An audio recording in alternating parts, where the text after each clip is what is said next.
كتب هذه القصيدة الشاعر أبو مذحج مراد سيف بحيبح مرثية في والده وإخوانه الشهداء رحمة الله تغشاهم وأسكنهم فسيح جناته. رجال بالعز ارتقوا وسامها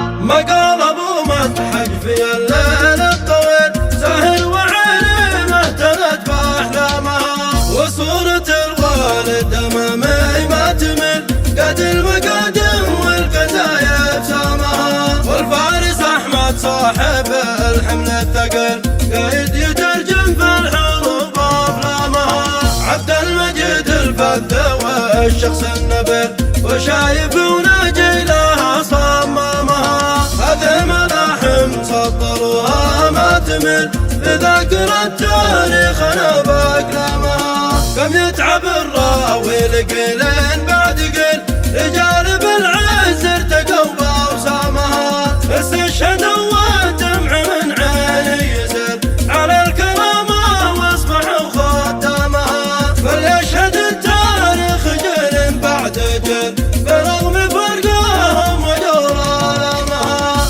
إنا على الحوض كما السيف الصقل على الكرامة بنموت من شانها مرفوع على راسي ولو جسمي علل فاحنا مراد الجود دوم احزامها نقطع يد الباقي ويدات العمل سيولة تجرف من يقف قدامها احنا مراد الجود يا الليل الطويل وللشجاعة يا غبي صممها صليت ما يظهر بأوقات الأصل على أحمد المختار مسك أختامها مقال أبو مذحج في الليل الطويل ساهر وعليم اهتنت بأحلامها وصورة الوالد أمامي ما تمل قد المقادم والكتايب سامها والفارس أحمد صاحب الحمل الثقل قايد يترجم في الحروب وأفلامها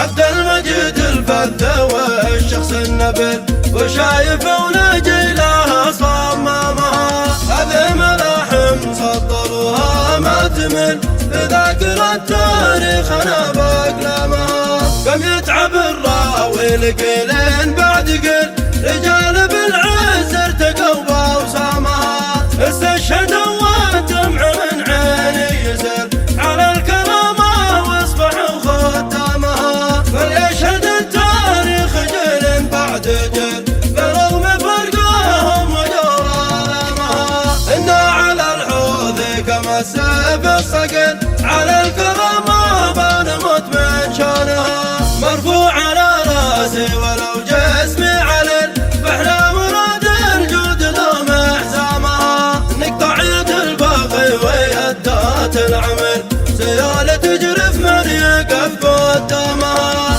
احنا مراد الجود يا الليل الطويل وللشجاعة يا غبي صممها